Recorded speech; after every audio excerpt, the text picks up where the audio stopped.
নমস্কার বন্ধুরা, মানবীর রান্নাঘরে আপনাদের সবাইকে স্বাগত জানাই। আমার আজকের রেসিপি বেলে মাছের ঝাল। তো বেলে মাছ আমাদের বাড়িতে দুরকমভাবে করা হয়, তার মধ্যে একটা দেখালাম আজকে। এর জন্য আমি কিছু বেলে মাছ নিয়েছি। এগুলো যেগুলো এগুলো মনে হয় নদীর বেলে, যেগুলো ছোট ছোট, তো এইগুলো খেতে বেশি ভালো হয়। তো প্রথমে ওগুলো আমি কেটেই দিয়েছিল বাজার থেকে, ধুয়ে নুন হলুদ মাখিয়ে রেখে দিয়েছিলাম 10 মিনিট। তারপর এগুলো আমি একটু ভালো করে ভেজে নিচ্ছি। মাছগুলো ভাজার সময় একটু সাবধানে ভাজতে হবে, কারণ বেলে মাছ খুব নরম হয়। আর এদিকে আমি একটা মশলা তৈরি করে নিচ্ছি। 1 চামচ কাশ্মীরি লঙ্কার গুঁড়ো দিয়েছি। এটা ঝাল হয় না, ওই রঙটার জন্য। একটু দিয়েছি লাল ঝাল লঙ্কার গুঁড়োটা, 1/2 চামচের কম। একটু আদা গুঁড়ো দিয়ে দিলাম। আদাটা আজকে গুঁড়ো আদা রয়েছে, ওই জন্য ওটা ব্যবহার করলাম। আর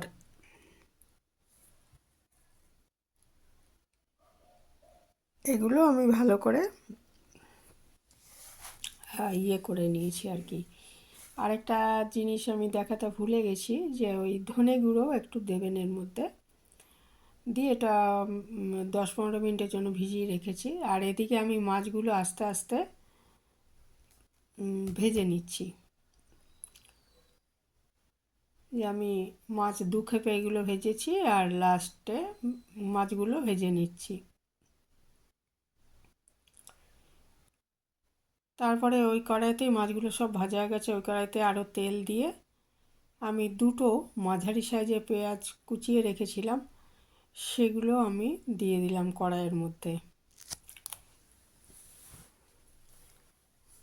দিয়ে দিচ্ছি 1/2 চামচ মতো হলুদ, আর প্রায় 1 চামচের একটু কম লবণ দিয়ে দিলাম।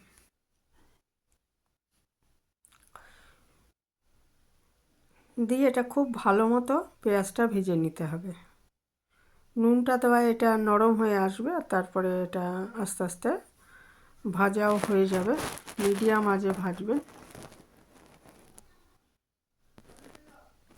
এটা ভালো মতো ভাজা হয়ে গেলে আমি যে মশলা গুঁড়োটা ভিজিয়ে রেখেছি, ভিজিয়ে রাখলে কি হয়, পুড়ে যাওয়ার ভয়টা থাকে না।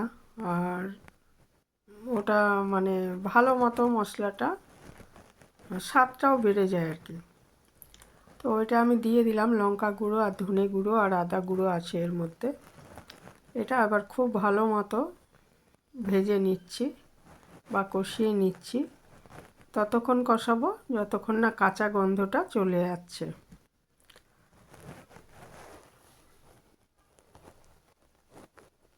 তারপর এখানে একটু টমেটো কুচি অথবা টমেটো পিউরি দিতে পারেন, দিলে একটু স্বাদটা ভালো লাগবে। আমার কাছে ছিল না, ওই জন্য আমি একটু টমেটো সস দিয়েছি 1 চামচ। টমেটো থাকলে টমেটোই দেবেন। দিয়ে আমি অল্প জল দিচ্ছি, কারণ এটা তো ঝোল করব না, এটা একটু মাখা মাখা হবে, ওই জন্য বেশি জল দিইনি।